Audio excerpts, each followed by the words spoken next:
Mahirap bitawan yung mahal mo pa. Pero ikaw na lang yung kusang bibitaw dahil alam mong hindi na ikaw. Nakakalungkot lang, no? Dahil sa ilang taon yung pagsasama, magiging tulay ka lang pala para makilala niya yung nakatadhana talaga sa kanya. Naranasan mo na ba yung ganun? Yung ikaw yung nandyan for how many years, tapos bigla-bigla niya lang palang marirealize na hindi na ikaw yung mahal niya. Sobrang sakit yung feeling na ganun dahil nagmahal ka. Para bang nasayang lang yung ilang taon yung pagsasamahan dahil lang sa nararamdaman niyang hindi na pala ikaw. Nung una pa lang, alam mo namang mahihirapan ka talagang bitawan siya dahil sobrang daming bagay na yung nagawa niyo together. Maraming mga tao yung nag-aakalang magiging kayo na talaga forever. Pati pamilya niyo, akala nila na kayo na talaga.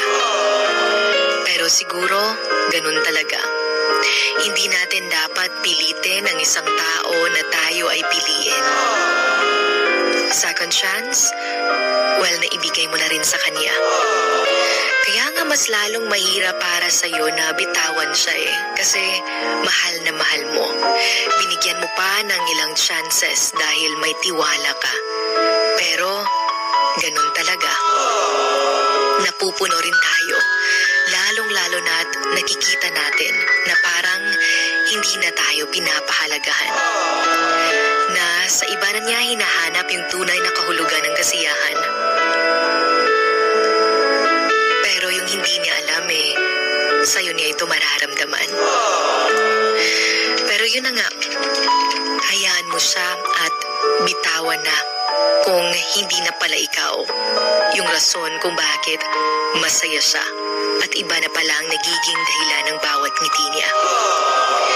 Ika nga sa lyrics ng isang kanta, only miss the sun when it starts to snow. Only know you love her when you let her go. Saka lang niya makikita yung worth mo pag wala ka na sa buhay niya. Sa pag-ibig ang sobrang tagal, may isa pala talaga sa inyo na magsasawa. Pero sa kanya marirealize yung importance mo sa buhay niya nung mga panahong hindi na ikaw yung kasama niya. Iba't iba naman talaga tayo pag nagmahal Iba't iba yung kaya nating gawin. Pero wala ni isang taong magiging katulad natin, for we are unique.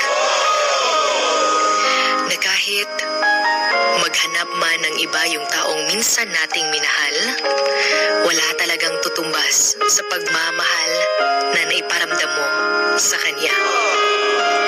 Kaya noon, parati kang nasasaktan dahil patuloy mo pa ring hinahawakan yung bagay na dapat noon pa binitawan. Sabi nga nila, ang mabigat, gumagaan pag binibitawan. This is Sugar Dolly, your Hugot Babe.